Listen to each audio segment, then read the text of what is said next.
नमस्कार मंडळी, आज मी ज्ञानेश्वरी या पवित्र ग्रंथामधील अध्याय 4 ओवी क्रमांक 151 ते 180 यांचे पठन करणार आहे. ओवी क्रमांक 151. ऐसे अनादि सिद्ध चौखट जे ज्ञान यज्ञावशिष्ट ते सेविती ब्रह्मनिष्ठ ब्रह्माहमंत्रे. याचा अर्थ असे जे अनादि सिद्ध व शुद्ध यज्ञावशिष्ट ब्रह्म त्या ब्रह्माचे हे ब्रह्मनिष्ठ लोक अहम ब्रह्मासी मी ब्रह्म आहे या मंत्राने सेवन करीतात. ओवी क्रमांक 152. ऐसे शेषामृते झाले की अमर्त्य भावा आले म्हणून ब्रह्म ते जहाले अनायासे. याचा अर्थ ह्याप्रमाणे यज्ञांचे शिल्लक राहिलेले ज्ञानरूप अमृत पिऊन जे तृप्त होऊन अमर होतात ते सहज ब्रह्मत्व पावतात. ओवी क्रमांक 153. येरा विरक्ती माळ न घालीची जया संयमाग्नीची सेवा न घडीची जे योग या गुण करीतीची जन्मले साते. याचा अर्थ ज्याच्या हातून या यज्ञाचे आचरण घडत नाही, ज्यांना विरक्ती माळ घालीत नाही, ज्यांना आत्मसंयमन करिता येत नाही व जन्मास आले असता योग यागही करीत नाहीत. ओवी क्रमांक 154. जयाचे ऐहिक धड नाही तयांचे परत्र पुसशी काही म्हणून असो हे गोठी पाही पंडुकुमरा. याचा अर्थ अर्जुना, ज्यांची इहलोकी धडगत नाही त्यांची परलोकची हाल हवाल कशाला पुसतोस?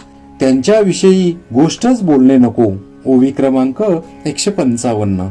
ऐसे बहुती परी अनेक जे सांगितले तुझे काय याग ते विस्तारुनी वेदीची चांग मनितले आहाती. याचा अर्थ अशा प्रकारे जे तुला पुष्कळ प्रकारचे यज्ञ सांगितले त्याच्याबद्दल वेदात पुष्कळ विस्ताराने चांगले वर्णन केले आहे. ओवी क्रमांक 156.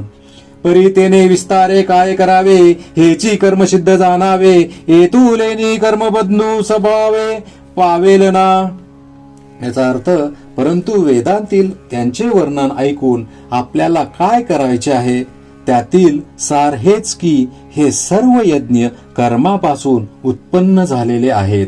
एवढे जाणले असता कर्माची बाधा होणार नाही. ओवी क्रमांक 157.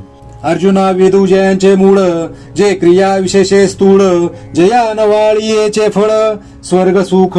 याचा अर्थ अर्जुना, ज्या यज्ञाचे मूळ वेद आणि ज्यात क्रियांचा खटाटोप खूप आहे व ज्यांचे पहिले फल स्वर्ग आहे. ओवी क्रमांक 158.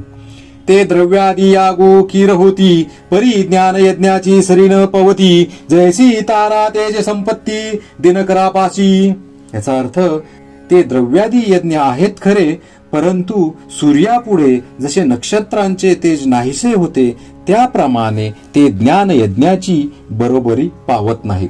ओवी क्रमांक 159.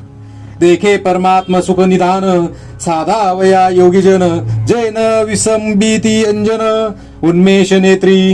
याचा अर्थ जे ज्ञानांजन डोळ्यात घालून आत्म सुखरूप ठेवा मिळविण्याकरिता योगीजन रात्रंदिवस जागे असतात. ओवी क्रमांक 160.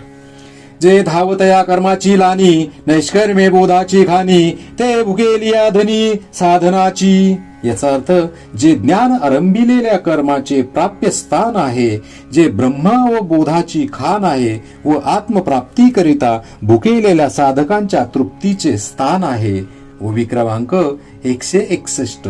जेथ प्रवृत्ती पांगुळ झाली तर्काची दिठी गेली जेने इंद्रिये विसरली विषय संगू. याचा अर्थ ज्या ठिकाणी कर्माची प्रवृत्ती थांबली व तर्काची दृष्टी गेली आणि ज्याच्या योगाने इंद्रिये विषय सेवन करणे विसरली. ओवी क्रमांक 162. मनाचे मनपण गेले जेथ बोलाचे बोलके पण ठेले जया माझी सापडले ज्ञेय दिसे. याचा अर्थ ज्या ठिकाणी मनाचे मनपण गेले, जेथे शब्दाची धाव खुंटली आणि ज्या ठिकाणी ज्ञेय ब्रह्म व्यापलेले दिसते. ओवी क्रमांक 163. जेथ वैराग्याचा पागू फिटे विवेकाचाही सोसू तुटे जेथ न पाहता सहज भेटे आपण पे. याचा अर्थ ज्या ठिकाणी वैराग्याची कष्टप्रद स्थिती नाहीसी होते, विचारांची हाव नष्ट होते, श्रमा वाचून आपोआपच आत्मज्ञान होते. ओवी क्रमांक 164.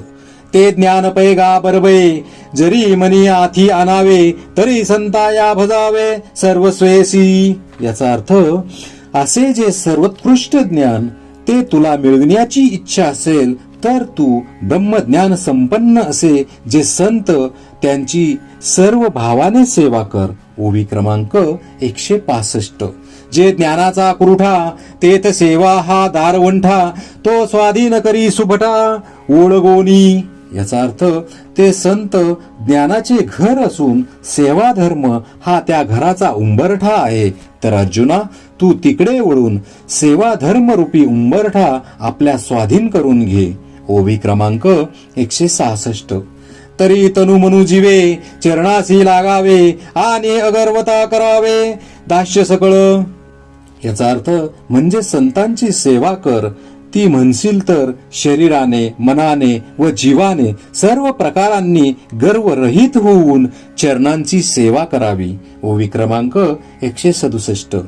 मग अपेक्षित जे आपुले, तेही सांगती पुशिले, जेने अंतःकरण बोधले संकल्पानये.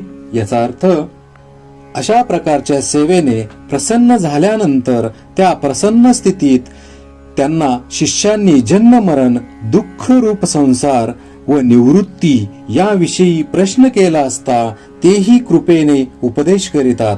त्या उपदेशापासून होणाऱ्या बोधाचे ऐश्वर्य असे आहे की शिष्याचे अंतःकरणात संसाराची कल्पना पुन्हा येत नाही. ओवी क्रमांक 168.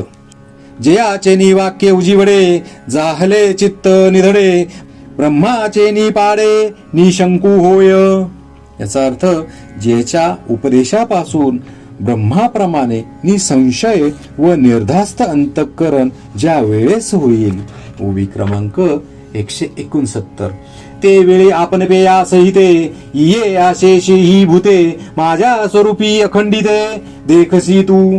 याचा अर्थ, त्यावेळी आपणासह वर्तमान सर्व भूते माझ्या अखंड स्वरूपाच्या ठिकाणी तू पाहशील. ओवी क्रमांक 170. ऐसे ज्ञान प्रकाशे पाहेल, ते मोहाधकारू जाईल, जय गुरु कृपा होईल पार्थागा. याचा अर्थ, पार्था, अशा रीतीने जेव्हा संतांची कृपा होईल तेव्हा तुझे अंतःकरणात ज्ञानाचा उदय होऊन मोहरूपी अंधार नाहीसा होईल. ओवी क्रमांक 171. जरी कल्मशाचा आगरू, तू भ्रांतीचा सागरू, व्यामोहाचा डोंगरू होऊन अससी. याचा अर्थ, तू पातकांचा अगर, भ्रांतीचा समुद्र अथवा भ्रमाचा पर्वत जरी असलास. ओवी क्रमांक 172. तरी ज्ञानशक्तीचे निपाडे, हे आघवेची गा थोकडे, ऐसे सामर्थ्य असे चोखडे ज्ञानी ये. याचा अर्थ, तरी ज्ञानाच्या शक्तीपुढे हे सर्व तुच्छ आहे, असे हे ज्ञानाच्या अंगी उत्तम सामर्थ्य आहे. ओवी क्रमांक 173. देखे विश्व भ्रमायसा, जो अमूर्ताचा कवडसा, तो जयाजीचा प्रकाशा पुरेची ना.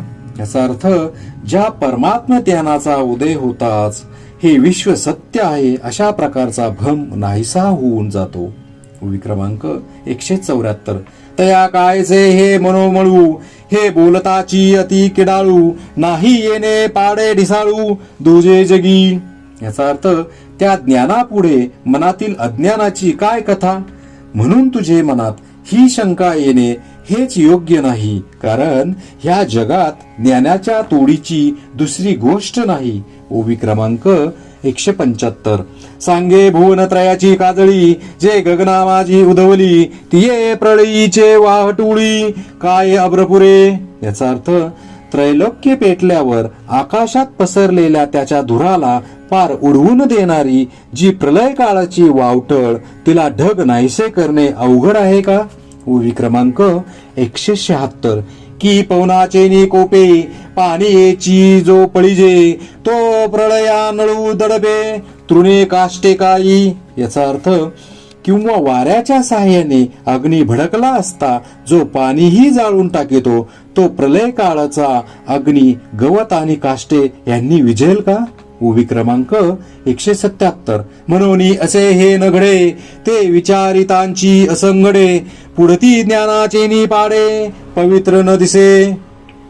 याचा अर्थ ह्या गोष्टी कधी घडणार नाहीत आणि त्यांचा विचार करणे हे विसंगत आहे. म्हणून ज्ञानाचा जो जो विचार करावा तो तो त्याच्या योग्यतेची पवित्र वस्तू दुसरी कोणतीच दिसत नाही. ओवी क्रमांक 178. एथ ज्ञान हे उत्तम होय आणि कही एक तैसे के आहे जैसे चैतन्य का नोहे दुसरे गा. याचा अर्थ ज्याप्रमाणे चैतन्य दुसरे नाही ते एकच त्याचप्रमाणे ह्या लोकी ज्ञान हीच एक उत्तम वस्तू असून त्याच्या बरोबरची दुसरी वस्तू नाही. ओवी क्रमांक 179. या भातेजाचे नि कसे जरी चोखाडू प्रतिबिंब दिसे का गिवसिले गिवसे आकाशे हे. याचा अर्थ जर सूर्याचे कसोटीला त्याच्या प्रतिबिंबाचे तेज लागेल किंवा आकाशाला आपल्या कवड्यात कवटळता येईल. ओवी क्रमांक 180.